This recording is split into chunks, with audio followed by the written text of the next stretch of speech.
بسم اللہ الرحمن الرحیم۔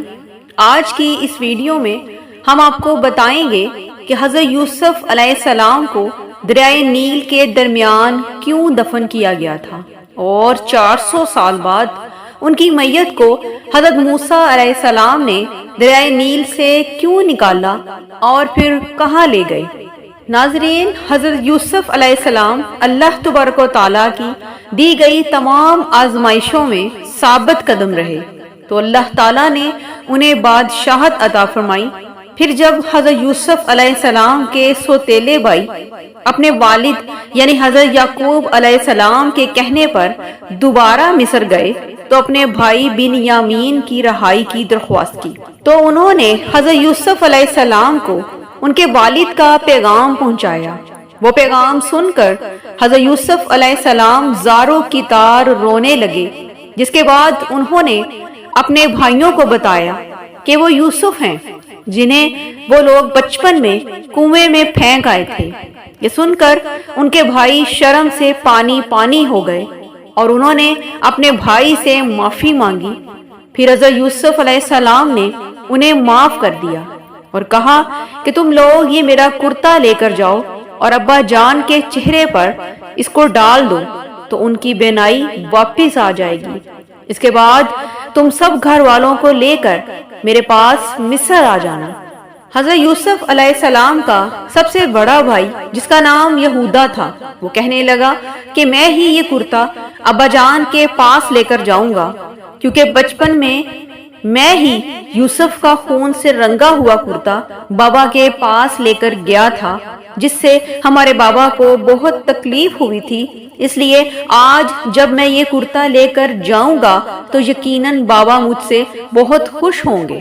چنانچہ یہودا خوشی خوشی حضرت یوسف علیہ السلام کا کرتا لے کر مصر سے روانہ ہو گیا اور وہاں کنعان میں حضرت یعقوب علیہ السلام کو اپنے لختے جگر حضرت یوسف علیہ السلام کی خوشبو محسوس ہوئی۔ اس کا ذکر آپ نے اپنے پوتوں سے بھی کیا۔ آپ نے فرمایا کہ اگر تم مجھے یہ نہ کہو کہ بوڑھا سٹھیا گیا ہے اور مجھے تو یوسف کی خوشبو آ رہی ہے۔ حضرت یعقوب علیہ السلام کے پوتوں نے کہا کہ یہ کیسے ہو سکتا ہے، کیونکہ یوسف کہاں اور اس کی خوشبو کہاں۔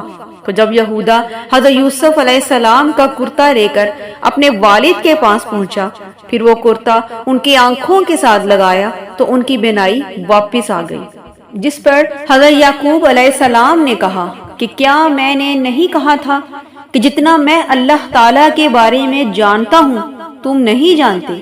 پھر حضرت یعقوب علیہ السلام نے تہجد میں اپنے بیٹوں کی معافی کے لیے دعا کی۔ آپ کی وہ دعا قبول ہو گئی اور حضرت یوسف علیہ السلام کے تمام بھائیوں کی بخشش ہو گئی۔ پھر حضرت یعقوب علیہ السلام مصر کے لیے روانہ ہوئے۔ جیسے ہی حضرت یعقوب علیہ السلام کا قافلہ مصر کے قریب پہنچا تو وہاں حضرت یوسف علیہ السلام ایک عظیم الشان جلوس کے ساتھ اپنے والد کے استقبال کے لیے آئے۔ اس وقت حضرت یعقوب علیہ السلام کے پاس حضرت جبرائیل آئے اور فرمایا، اے اللہ کے نبی، ذرا سر اٹھا کر تو دیکھیں، آسمان کے فرشتے بھی آپ کی خوشی میں تشریف لائے ہیں اور ان میں وہ فرشتے بھی شامل ہیں جو آپ کے غم میں آپ کے ساتھ روتے تھے۔ پھر 40 سال بعد باپ اور بیٹے کی ملاقات ہوئی، جسے دیکھ کر ہر آنکھ نم ہو گئی۔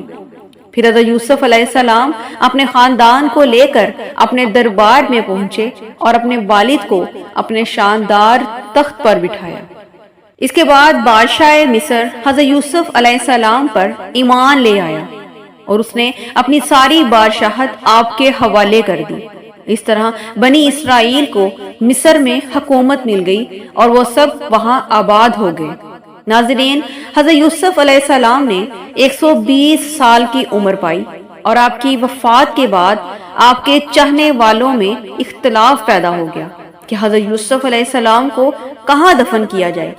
مصر کی عوام کا یہ عالم تھا کہ ہر کوئی یہ چاہتا تھا کہ حضرت یوسف علیہ السلام کو ان کے محلے میں ہی دفن کیا جائے تاکہ وہاں خیر و برکت کا سما رہے۔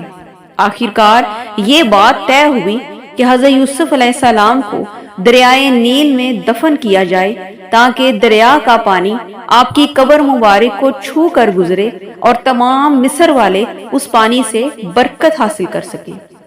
اس لیے آپ کے جسم مبارک کو سنگ مرمر کے صندوق میں بند کر کے دریائے نیل میں دفن کر دیا گیا۔